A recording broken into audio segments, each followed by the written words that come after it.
Right, okay. Njagala kwaniriza ku SML News Yugi. Oli otya nno mukwano gwaffe atulaba.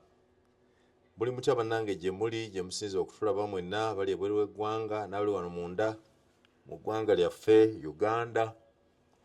Mutukoze bulungi nnyo era tubaagala kubanga mugoberera ne bye muwandiika. Naffe tunyumirwa nga tutegedde nti gye muli. Kale nga bulijjo njagala kubatula butereevu mu programu yaffe the special notes mwetogera ku nsonga ez'enjawulo eziri mu ggwanga lyaffe nga nze bwe nziraba so singa ggwe bw'oziraba wadde nga kiba kya mukisa bwe ntegera nti engeri gy'ozirabamu nange gye nziraba bwe tukkiriziganya mba happy naye era ne bwe tuba tetukkaanyizza still mbeera happy kubanga teteekwa kukkiriziganya kiseera kyonna. Abangereza bo bagamba nti abantu ababiri abali awamu bwe banga buli kiseera bakkiriziganya ku kintu kye kimu oba oli awo ku bo aba teyeetaagisa. If two people agree all the time, then one of them is not necessary. There must be a point of positive disagreement nga bwe tugitambuza. Mbalabye mugoberera olutalo bulungi oluli mu Iran. Ebigambo ebikozesebwa bya njawulo. Abamu Iran ekubya Amerika, abala Amerika ekubya Iran. Abamu mu kuwakana balina essuubi nti Iran ejja kuba Amerika, abala nti Amerika ejja kufuutiza Iran, abala nti bonna tebajja kusobola. Byonna tubirindiridde. Katonda kasaatu w'obulamu byonna bituukawo ne tubiraba ne bituyitako. Tewali kipya. Entalo zonna ze mulaba nga bulwana mu nsi n'abasoma Bayibuli ne Katonda bwe yali yakyafuga ensi yasindikaga abantu bangi mu ntalo. They were fighting. Era bakabaka ba Bayibuli aboogerwako kabaka Sulemaani, kabaka Dawudi n'abalala bonna ebyafaayo byabwe bisinga obungi byavanga mu ntalo era bawangula entalo mu ngeri ey'enjawulo. Kale twagala nnyo ensi yaffe okubanga teriimu ntalo naye tekisoboka because bwekityo bwe kyali olubereberye bwe kiri ne kaakano era bwe kiri bwe kikyukamu ebeera nnwana. Bano balwanye batya, bali balwanye batya, ani awangudde ani gwe bawangudde. Buli lutalo lugenda okuggwa nga waliwo abamaliriza abemaze egeyaŋŋano tubalinze. Kale yongera okugoberera ekikulu ennyo ffe bannaddiini oba abalimu eddiini tusabira bannaffe kubanga olutalo lulina ekintu kimu nti basaalumanya be basinga oddufiiramu. Abantu be baakatta mu abatadde mu gavumenti tebamanyi ku bya ntalo, tebamanyi ku bya Amerika bwerwana ne Iran, tebamanyi kakukuwe kali naye bafa. Mu ntalo za Africa kye mbadde sinalaba mu Bawarabu simanyi bwe bakikola. Mu ntalo z'Abawarabu olaba nnyo abasajja nga badduka, tulaba bakazi oba olaba batono. Mu ntalo za Africa ate olaba bakazi nga be basinga okudduka ne Kongo wano olaba abakyala abaweesa abaana, abakyala ab'embuto nga badduka. Olaba nnyo abakyala okusinga abaami. Simanyi lwaki kiri bwe kityo naye mwe muliyo munaabimbuulira. Oli ku SML News Yugi special notes nze Simon Muyanga Lutaaya ogikutuusaako. Programu y'olwaleero twongerayo bwongezi mboozi okuva we twakoma ku luli. Twakoma nga twetegereza olwokaano lw'obwa sipiika bwa Paalamenti eno eya Uganda nga mulimu be tukakasizza baakakasibwa okubanga bali mu lwokaano luno. Mulimu kati Norbert Mao owa DP, mulimu Pasis Namuganza yeesimbawo ku lulwe ku luno wadde wa NRM naye ku luno yeesimbawo ku lulwe. Nzayimana n'aweebwa kaddi oluvannyuma byalimu entalo naye ebifaananyi bye tebiraga NRM biraga nga yeesimbawo ku lulwe. mulimu Lydia Wanyoto yembaka omukyalo w'ekibuga eky'Embaale era nga wa NRM. Ku bano kuliko n'omusajja omulala abangulu eyo ali aganaaga ajja tajja ne tujja kumutegeera oluvannyuma. Kuno kussa Anita Among Speaker aliko kati. Sabbiiti ewedde President Yoweri Kaguta Museveni nga munna NRM era ssente w'ekibiina ekyo yawandiika ebbaluwa etali ya bulijjo eresa abantu nga bakubagana empawa ku kiki Yoweri Kaguta Museveni kye yategeeza kubanga kye yakola kibadde tekikolekanga. Bulijjo ng'abantu bano balekebwa ne bavuganya era ng'ekyobwa sipiika kikolwako ng'obudde bwakyo butuuse. Tewaba kupakuka, tewaba kulwanagana, tewaba kwanguyiriza. Yoweri Museveni ku luno yawandiika ekiwandiiko bbaluwa ng'eringa ez'amangu. Nabuuza nti ng'akyanguyiza kubanga sipiika wa Paalamenti eya Uganda ajja kulondebwa wakati w'ennaku z'omwezi 14 ne 15 omwezi ogwokutaano. Ababaka ba Paalamenti baakulayizibwa okuva nga 13. Pulezidenti wa Uganda waakulayizibwa nga ennaku z'omwezi 12. Ekyo ekyo kibadde bwe kityo bwe kyateekebwateekebwa okumala emyaka tebisanja byonna. Buli nga May 12 Pulezidenti wa Uganda lwalayizibwa. So ekyo kiri bwe kityo. Katonda alina egyatambuzaamu emyaka. Buli luvannyuma lwa myaka gino 5 May nga 12 lugenda okutuuka nga si weekend si Saturday nti abantu abamu tebagenda kubaawo nti oba lwakolo oba lwa ba Seventh Day oba lwaki naye nga luli awo luli clear. It's a working day for everyone.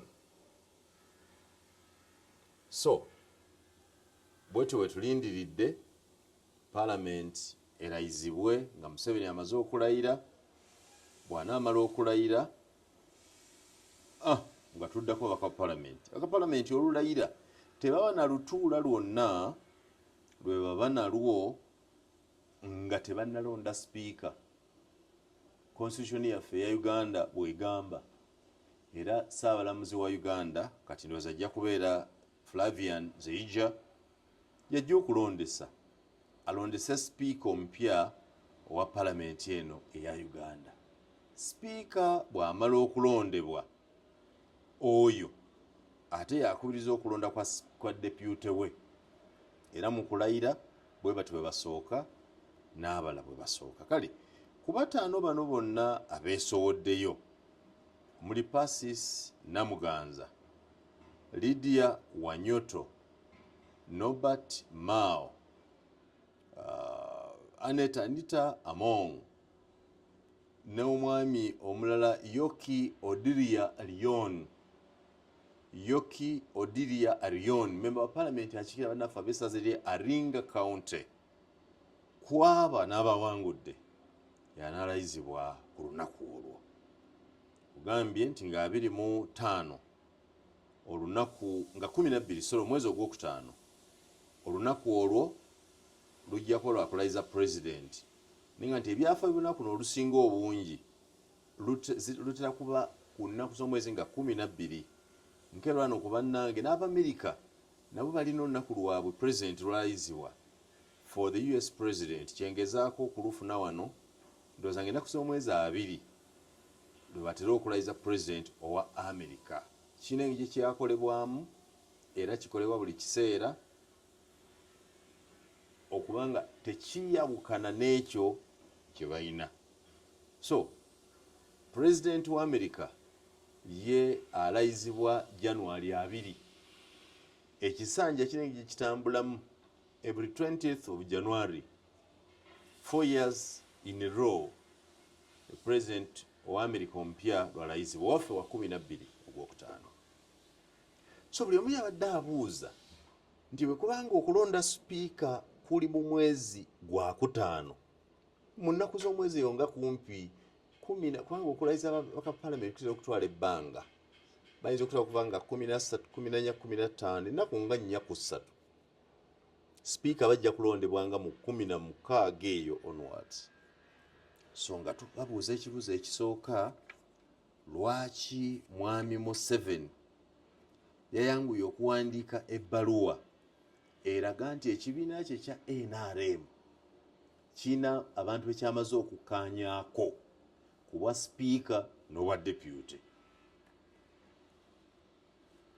Olwaya Museveni yadde egamba nti SEC eya NRM gyakulembera yakuwagira era ewagidde ekkiriziganyiza yonna wamu neewereza Anita Among ku bwa sipiika ne Thomas Tayebwa ku bwa deputy speaker.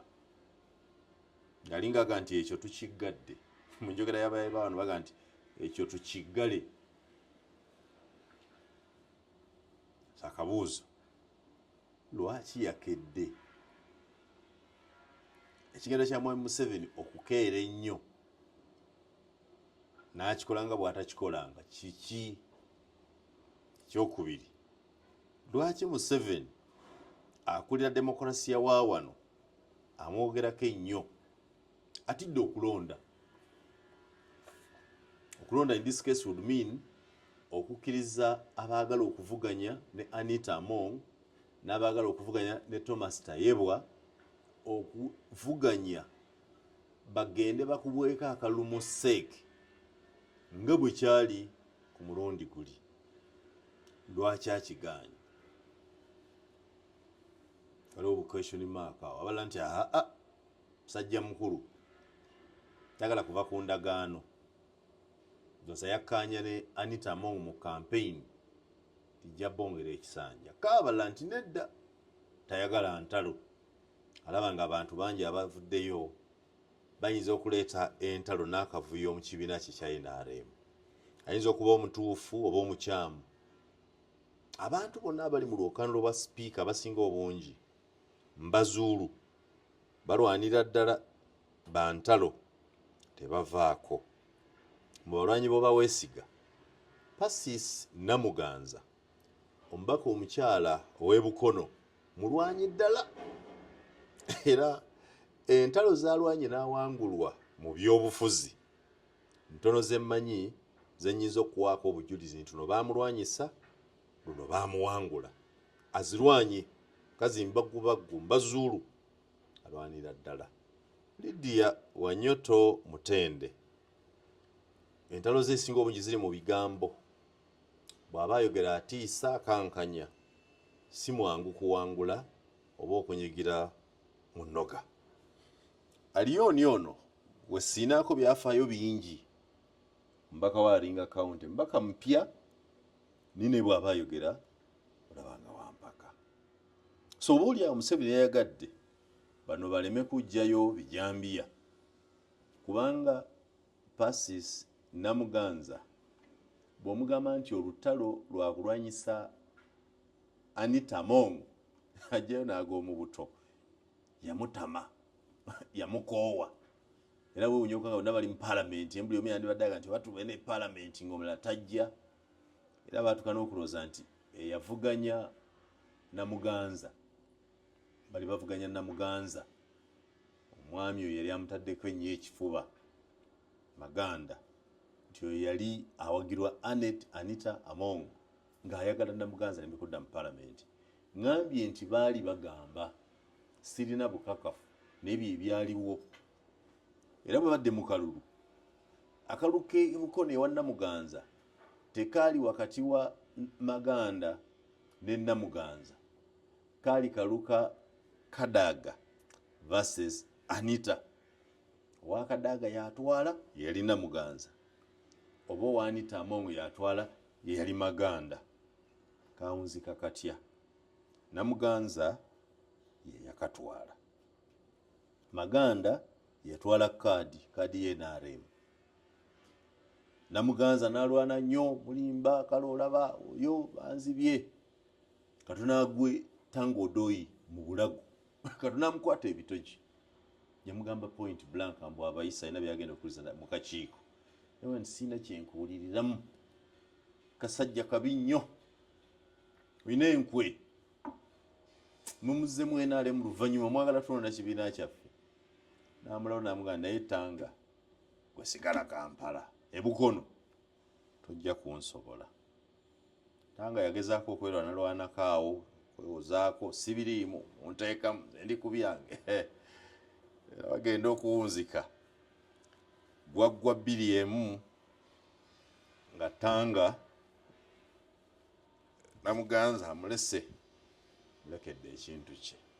Namuganza muntu wa Museveni nnyo ddala mukwano gwe nnyo era ndowooza omuntu yekka ategeera namuganza mu byobufuzi bya wano ye General Yoweri Kaguta Museveni, and only him, I want to repeat, only Museveni himself can handle Namuganza. Handling this case meaning can prevail over Namuganza to withdraw from the speakership race.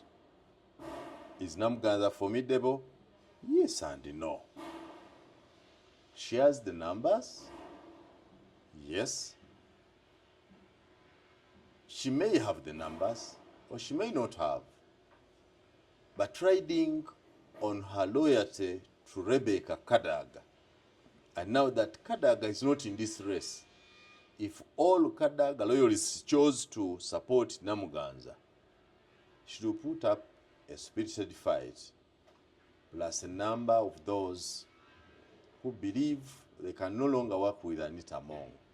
But those are fewer, because the majority of those who understand Anita Among's speakership, leadership style, did not come back to this parliament.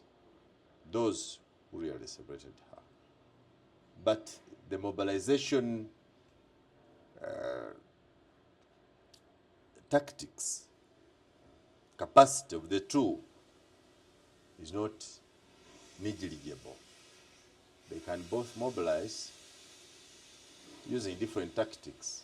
I don't want to discuss the tactics.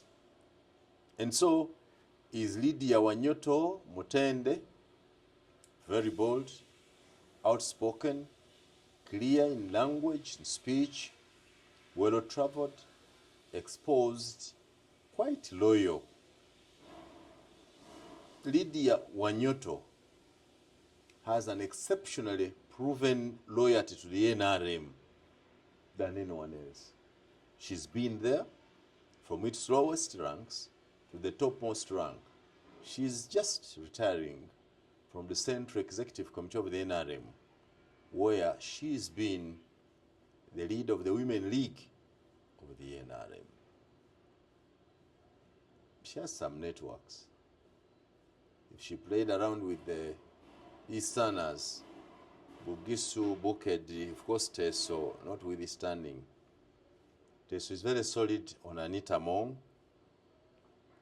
Taking examples from the last SEC elections, where I participated, where I witnessed and observed in Teso, from around 100 and so 200 delegates in those districts, when Rebecca Kadaga was fighting with Anita Among, I think the whole of Teso region, Kadaga got 1 vote. Just one person said no. The rest voted for Anita. So we believe that maybe Teso still believes so and vote for Anita. In this special episode, I want to concentrate on those questions. The other question was, why has Mr. Museveni acted so early in an unprecedented manner in throwing his party's weight behind particular candidates? There is not much fuss about Thomas Tayebwa. Not so many people are trying to replace Tayebwa. In fact, it is interesting. The other underlying question you need to investigate is that abantu abasinga obungi baga nti Anita Among parliament emulemye. Anita Among akoze bubi. Kachicha yenna ali mu mawulire asinga obungi ku nzirukanya ya Parliament aliko Anita Among. The voices are silent on Thomas Tayebwa. Is it because he's deputy? Or is there a big difference in character between the two?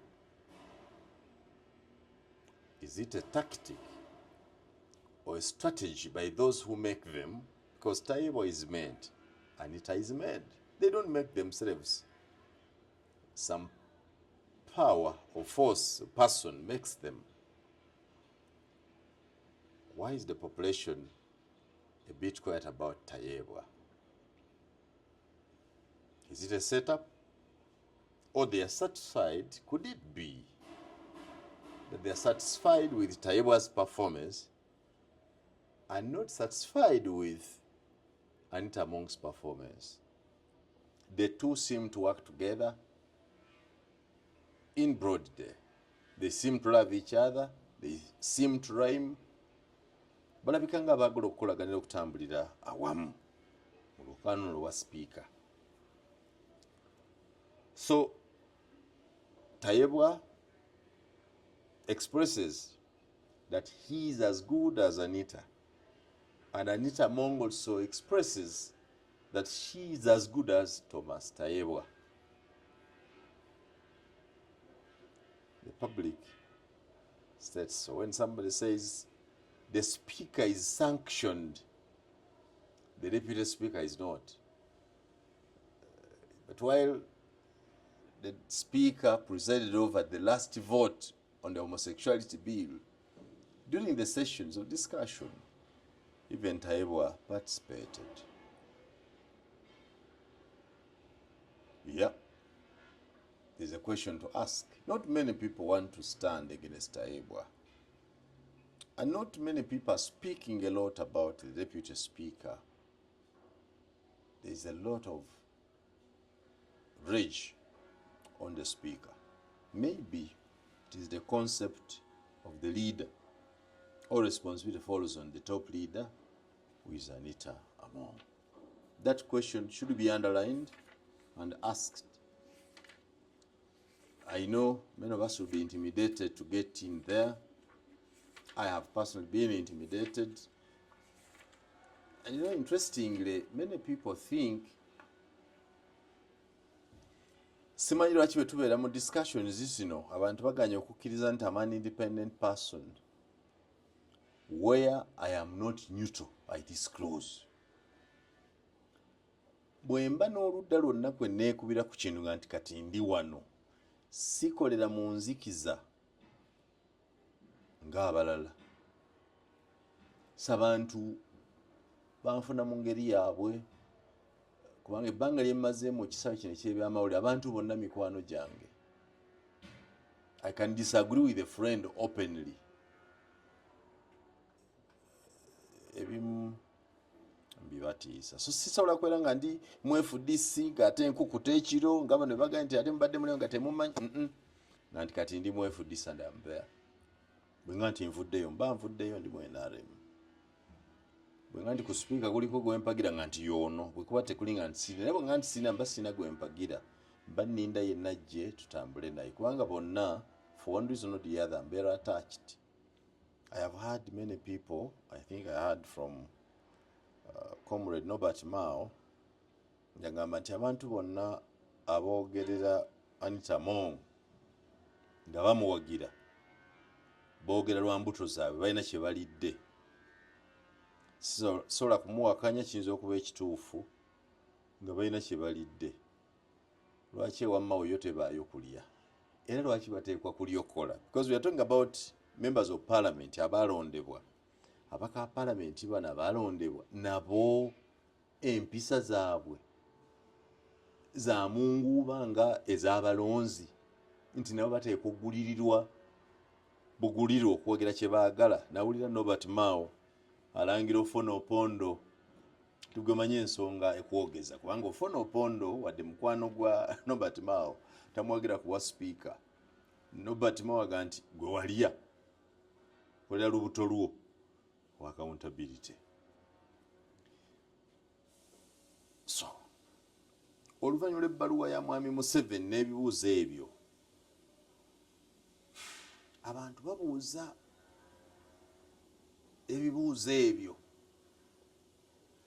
nga tebakakasa bulungi naye Museveni kye yawandiisa akitegeeza kuba kisoboka okuba nga yakiwandiise nga takitegeeza. Museveni yawandiise mu bbaluwa ye mu luzungu olulungi. Museveni is a writer. Museveni reads, Museveni writes. Si ye president gwoyinza okuyisaako obuyisa ekiwandiiko era emirundi mingi asoma byasoma n'abizza n'abigaana n'abijerega. So babuuza Museveni kye yawandiise kyategeeza kubanga amaze okuwaayo amannya gano. Museveni yagambye mu bbaluwa ye nti bw'anaabaawo ensonga yonna egolokoka oba ejja nga butambuza akalulu kano tujja kugikolako okusinziira ku bulungi n'obugumu bw'ensonga eyo. Any matters arising shall be dealt with or handled on merit.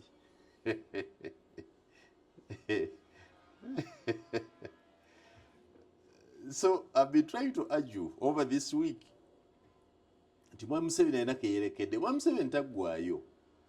Abantu bano tebaagala kwogera ku Museveni birungi na magezi ge kuba nadde mpulirayo abayomba bwe nagambye nti Museveni yeetaaga kumusitadinga nga ssomo. I think people think nadde nga nti mpagira Museveni. Nedda. Oyinza okuba siwagira Museveni, but the reality is Museveni atulemye okutegeera. Singa twali tumutegeera, singa yavaako dda. Nze muvuganyiza emyaka 2, 20 years in opposition. Buli oteta akakolera ne tugaa nti kati kano kamumalawo P10 power 10 nti kano bantu 10 ku buli kyalo. Beeteeketeke bantu 10 ku buli kyalo. Museveni agenda power 10 P10. Fena abali mu FDC Dr. Baise bayanjula power 10. Abantu 10 ku buli kyalo. Bw'oba ne calculator ng'obalamu wano. Toba nti abantu be FDC 10 ku buli kyalo. Kamba kugattire wano olabe. Abantu 10 kye kiba kitegeeza ku buli kyalo. Oba babano calculator yange abantu 10 Uganda ina ebyalo 7,200. Abantu abantu 10 okuva mu byalo 7,200 around there. Oba n'abantu 7,200 eryo lye lyandibadde ejje erisookera ddala ery'oku kyalo erinoonya akalulu ka opposition. So tuba tukanoonya nga tukola omulimu guno tukyalimu FDC ebyalo ebimu awalala omuluka mulamba awalala kumpi gombola yonna twalemererwa okufuna abantu abaga nti nja kwesimba obulambalamba. Obukiiko bw'abantu 10 bwatulema okuweza. So it was very difficult okukola power 10 now that wali toyina bantu abo batulema okuweza. Batulema okuweza. I can tell you abantu 10 ku buli kyalo batulema okuweza. Kitegeeza ki nti strategy ya power 10 10 ku buli kyalo eba yagaana. Kati eyo tugikola power 10 tugikola wano nga tunoonya akalu ka Besigye nga Museveni yasetinga dda NRA LC system ey'abantu 10 ku buli kyalo long ago. Twalawo buli kuzuukuka oba tetwamanya kiddako. Ate nga mu kusetinga abantu 10 aba LC Dr. Kiza Besigye ebiseera yali akyali mu gavumenti baabikola bonna okusetinga LC system. So wenkuga nti yatusinga okutegeera yalengerera wala mbeera mukyamu kubanga obukiiko bw'ebyalo buno obusinga bw'abantu 10,000 obusinga obungi ab'NRM be babuliko. Nze as a leader in the opposition in FDC, I can tell you without fear of favor nti abantu 10,000 ku buli kyalo baatulema okuweza. Ku kyalo ewaffe nabalina ne mu parish mwembeera bagita Buyuge parish mulimu ebyalo 5 twajjuzaako obukiiko kakiiko ku kyalo kimu kyokka kwendi. Kale bwe nti Museveni akyatulemye okutegeera yeetaaga kumusoma, mba sitegeeza nti mpagira Museveni, mba nzuukusa gwe atamuwagira nti tomala gamutwala nti muntu wa bulijjo. Si muntu wa bulijjo mu by'obufuzi. Mwetegereze, because obumu ku butabo bw'ensomye akaba China, there's one book bakati The Art of War. The Art of War. Kawandika musajja mu China, Nki Sanzu, agamba nti amaanyi g'okuwangula olutalo gali mu kuluteekateeka bulungi, okutegeera obulungi amaanyi g'omulabe n'okumanya engeri gy'ogenda omuwangula. So for as long as you don't understand the strength of the enemy, his tactics and strategies, then you cannot plan better for this enemy. Does anyone in Uganda doubt that in the opposition so far, the country has failed to read Museveni as an enemy? He's classified as an enemy of the opposition. The opposition forces, they are those opposed to him. But who doubts that they have failed to read his tactics and to act smarter? That's what I mean. So the insults and rage on online media over that is uncalled for. Back to the speakership race. So, baluwa ya Museveni eraga nti awagira Tayebwa n'Among. Ebirimu byo bye yategeezezza oba nedda. Teekawo question mark. I simply said underline. We have so far raised 3 questions. The first being, lwaki baluwa yagiwandiise bukyali? Lwaki yakedde nnyo?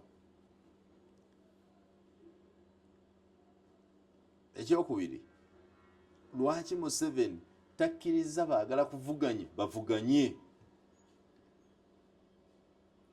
Ekyokusatu, bye yawandiise byategeeza.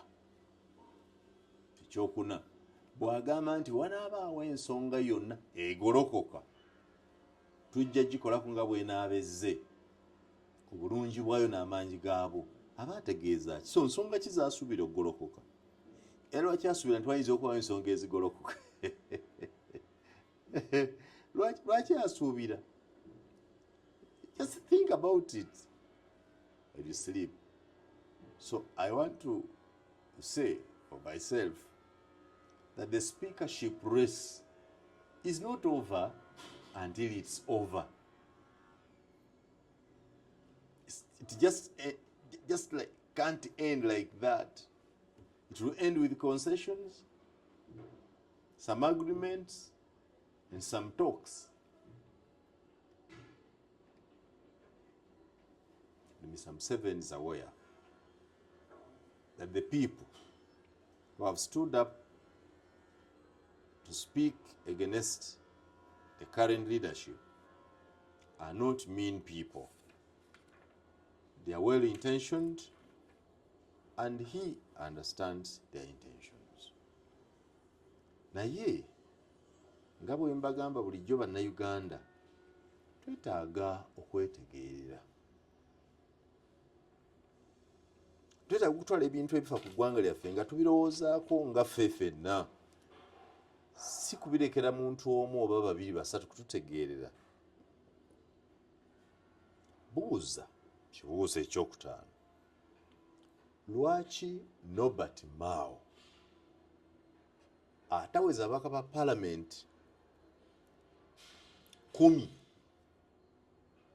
awaga nti mu kalulu kano mwali paka last, ng'amanyi nti Parliament era ababaka 529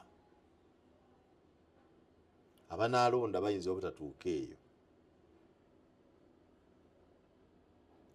Lwaki alowooza nti ng'abamwagira n'ekibiina kye ekya DP tasaze kuddamu NRM asigadde wa DP? Ye President General is not just any other DP member, but the President General of the Democratic Party with less than 10 members of parliament, but strongly says, I'm support.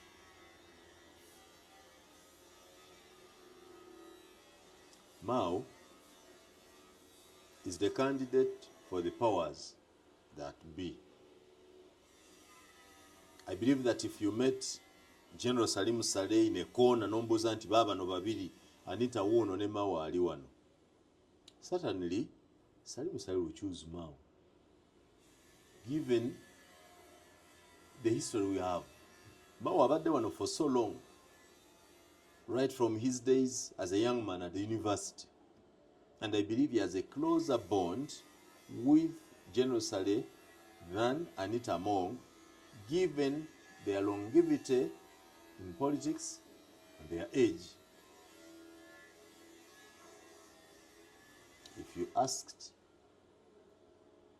Muhoozi Kainerugaba that between these two, my sister and my brother,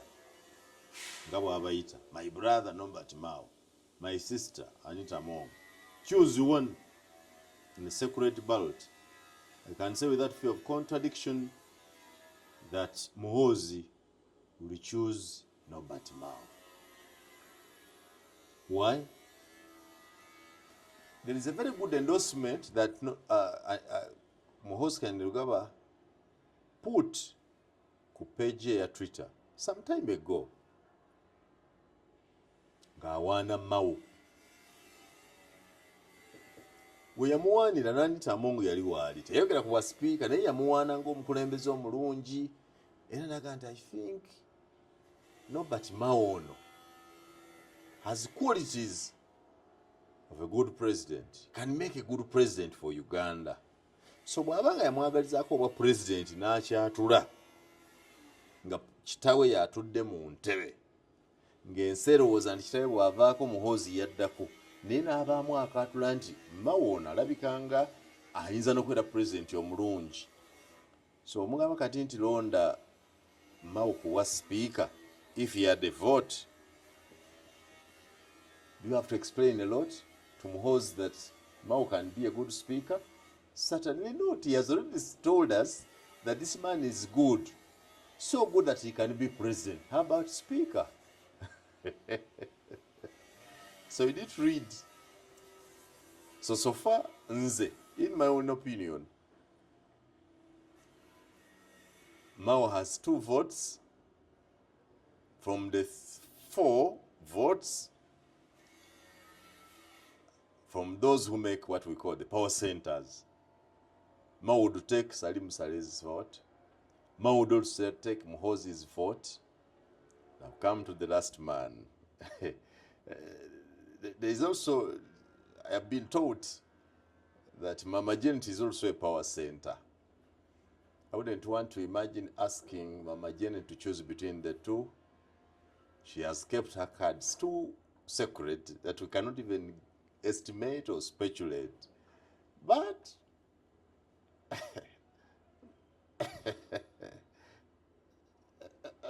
okay. If you met Mama Janet and asked Mama Janet, you need to vote one of these two between Mao and Anita Mong,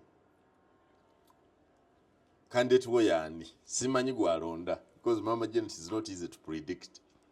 The others are predicted based on their history with Norbert Mao. And lastly, out of our 4 power centers, let's go to the last one, which is General Yoweri Kaguta Museveni. In a secret ballot, not in a letter to SEC, in a secret ballot. If you ask Museveni to choose a good speaker for himself between Norbert Mao and Anita Mong, who do you think Museveni will vote for?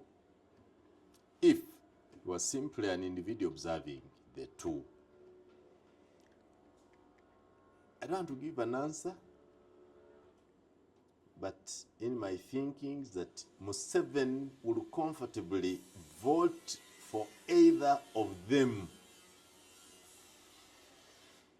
with no regrets.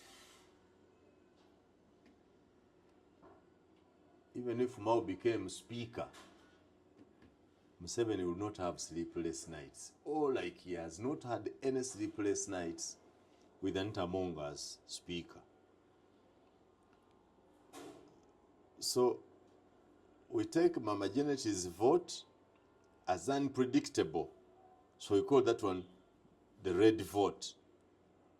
Danger. We are not sure. She may choose to abstain.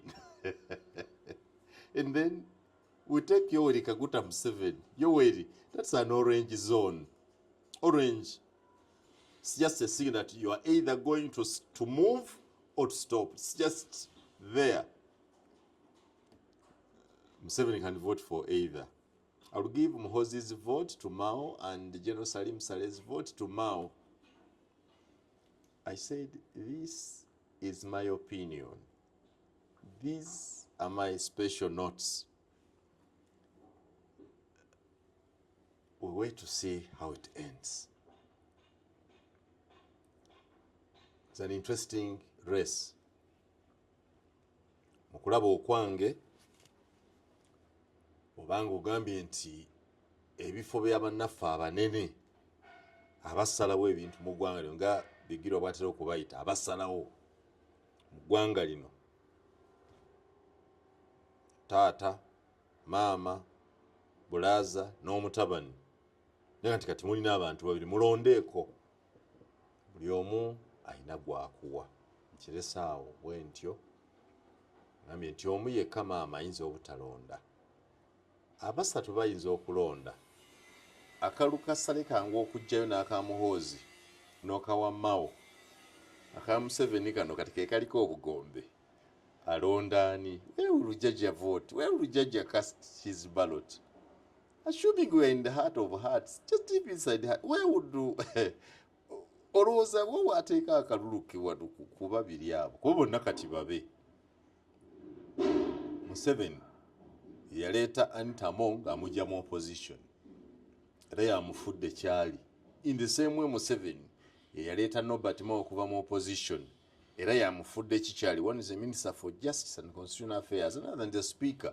Their maker is the same. The man who holds their clay to mold them is the same. The appointing authority is the same. Some fools may tell me that Anita is voted by members of parliament only when Museveni says so. He has capacity to do otherwise. So that letter remains there. We must be running closer to the day. We're in March. There's only one good month of fight. That's April. May will have a new speaker for Uganda. Whoever wins will be a speaker that God has decided. Nayenga bwe mpate bagamba bulijjo, in my opinion, Anita Mungu tateekwa kwebaka.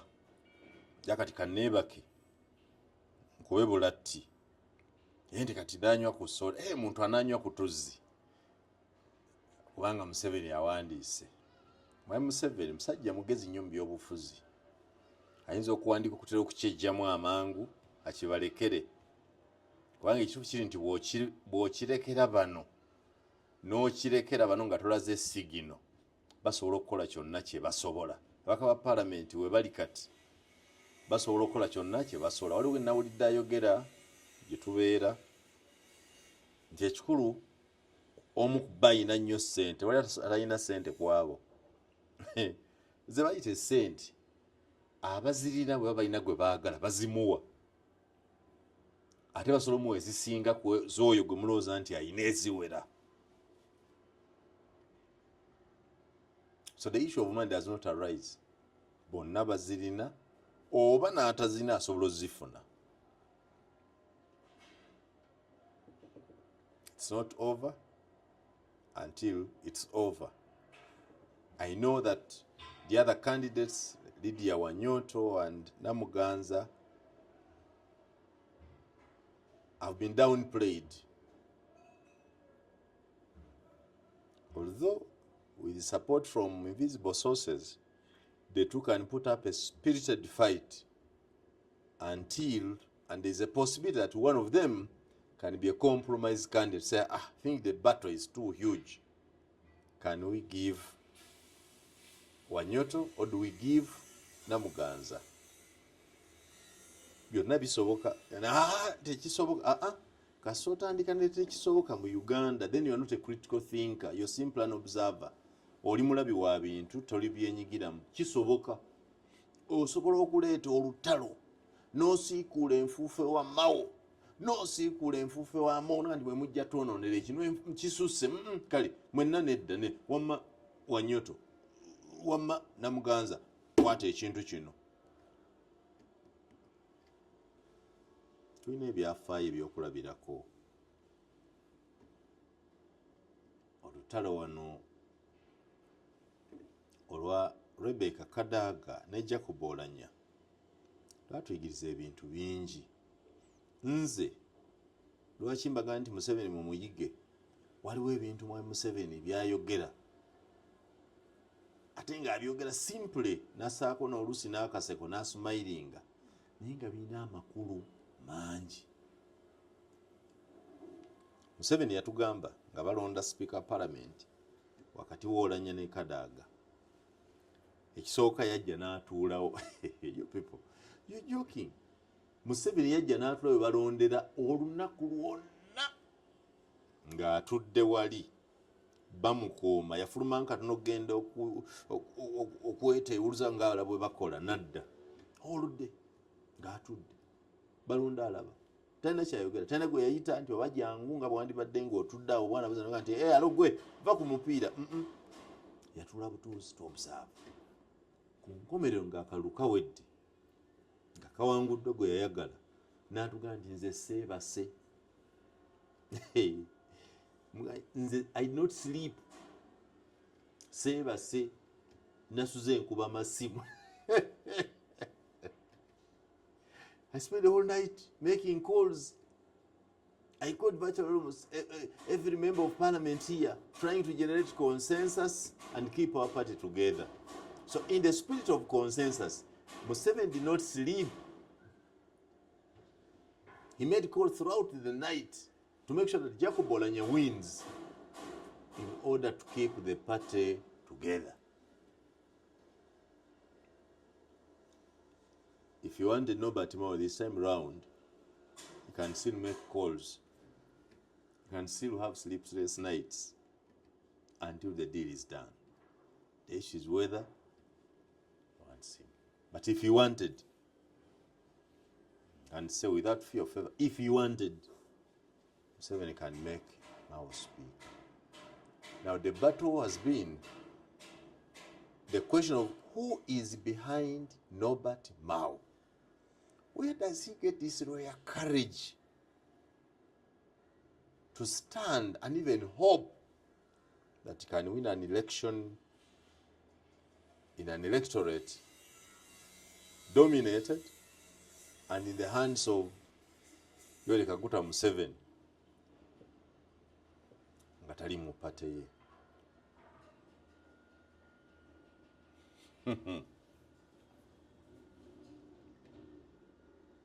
Kyekibuuzo ekiri mu bantu. Naye ani awagammawo? Naye ani aleese Mao? Buli omu najjuzaawo ebibye. Manyi ffe tujjuzaawo ekintu kyewaffe eno gye tubeera muyita mu bakadeyideyi tujjuzaawo. The public has the answers for every question. Mujjuzaawo. Oyo Museveni yamuleese. Tulaba nga yamuwa obwa minisita. Oyo muntu wa Sale temumulaba.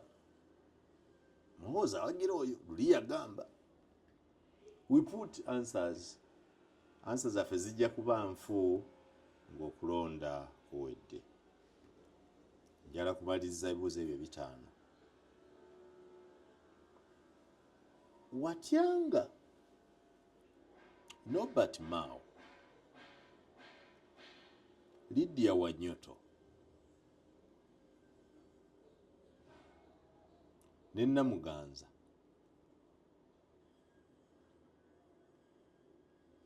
beteekerateekera lulonda luddako kubanga kati kyalwatu nti ye Anita Among yateekwa okufuga wano obwa sipiika emyaka 2 agenda kufuga 9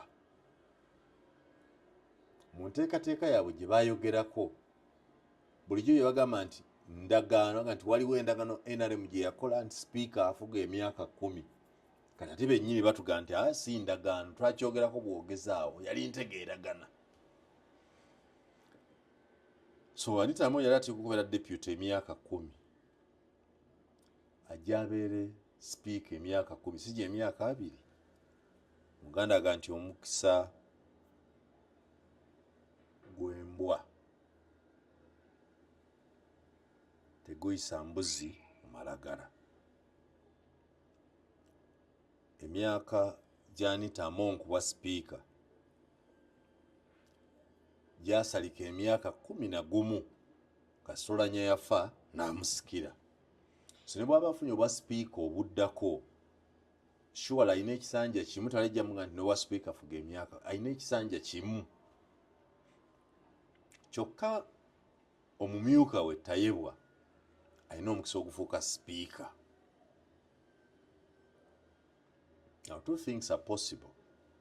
Ogamba nti eno seeti ya Anita Among ne Tayebwa yonna egende 231 nga bamazeko ekisanja kino singa baddamu kiwangula olwo olina okuleeta seeti empya. Olaba bw'oleeta seeti ng'erimu Nobert Mao nga sipiika ne Lydia Wanyoto nga deputy oba okuleeta Namuganza nga sipiika Nobert Mao nga deputy. Watya nga bano baagadde kuggyayo mannya ekintu kireme kubeera kisirifu beesooke mu layini. Tya kululi mwaŋŋamba banne kululi najjayo omutwe nalina abantu bange ensi yali ne muŋŋamba ayiwe nedda mulimba kati nga Wanyoto amaze emyaka gino gyonna mu NRM bw'agenda ndi banne ki kye sikoze mulimba nammwe bitabo mbirina nti okay ojja kubeera sipiika oba deputy. Watya nga bano okwimirawo kati leero beebuukingira biseera bya maaso.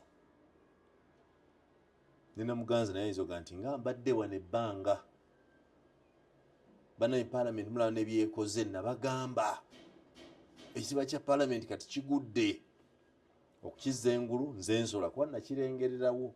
What if Namuganza is simply booking her slot in the next election? And the same can be possible for Mao. What if Tayebwa will become speaker and Mao wants to become deputy? Akuumireko awo. Oba kubanga tewali kitasoboka NRM nti nedda mwenna tubadde nammwe ebbanga tetwagala omwalooze ntwamukotoggera mwenna kati kale mugende mu birala.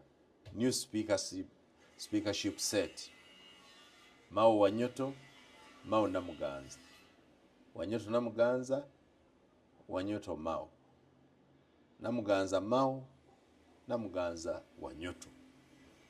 That too is possible.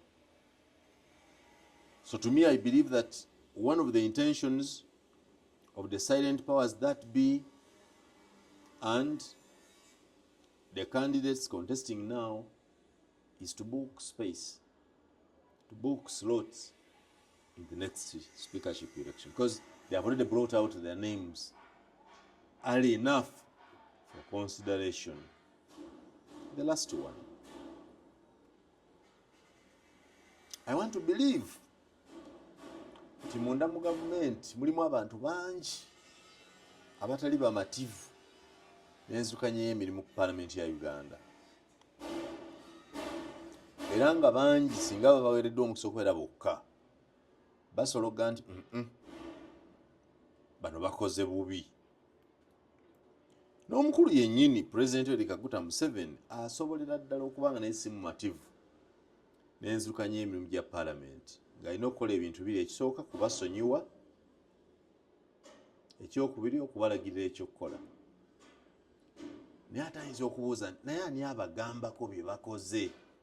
Bw'atabaawo bayinza okuba nga bano abaggyeyo amannya okwanika obuziina n'obutakkaanya ku ngeri paalamenti gyeddukanyizibwamu baleetedda nga bawiisobuloowa, bannaamwatulira, mukyogere, kitambulire eyo, kikole. Kubanga bonna abalimu NRM, Namuganza ne Wanyoto ne Mao, tewali kibi kye batoogedde, tewali bunafu batatulaze ku nzirukanya ya paalamenti eno eriko. Eyanditamu ne Thomas Tayebwa buli kimu bakyogedde, era nga balaga nti balinga abakkaanya n'abalala abalowooza nti emirimu ku paalamenti egitambula bulungi, obuga nti all is not well ku paalamenti. So ne banaaba tebawangudde bwa speaker, at least babwanise. They have exposed what they think is the rot at parliament. In fact, boogedde in a way that a bystander, an independent sane person, would not even want to follow what goes on in parliament, because they have exposed parliament as a den of thieves. They have exposed parliament as the most corrupt institution. They have expressed what they call mismanagement or maladministration at the institution of parliament. In doing that, they could be doing it on their own.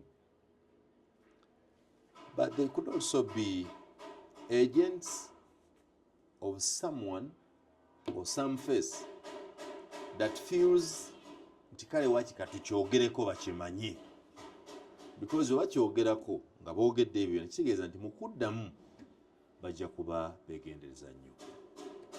Oli ku special notes, my bigambo bibiri, my special notes, mbeera wano ne mbufuna ne mbuwandiika bwange, yendaba yange ey'ebintu. Omusajja omukulu abadde wano okumala ebbanga, siina muntu wanjawulo gwe nkolera, kubanga ne bemulowooza nti bammanyi tebammanyi. Ne mbawulira no nga boogera, waliwo omusajja yangana Muyanga wamala, Muyanga watuuka, bwe twalaba nga Anita Amongo akuyingiza NRM akwambaza ssaati. Bannabyabufuzi baba banoonya byabwe. Bwe nyambaza ssaati tekwaliko ssente, tekwaliko offer yonna, tekwaliko kiriko. They were simply trying to sanitize political contests in the region. So they are nti n'obwe mpite weesimbawo, nja kulaba ekyokukolera. It's not the reason I did not contest. The reason not to contest was merely a decision, a personal decision, because I had overspent anyway, running 3 consecutive elections in a loss. So in my opinion, my views are as neutral and independent as they should be, because I'm a journalist. They are not influenced by anything or anyone. Nange bangamba nti Muyanga in a separate vote. If you are a member of parliament and you are told to vote, singa ngolenga singa wade mu parliament akaluko wandika waddani. Nange akaluko kange nandika wadde for God and my country.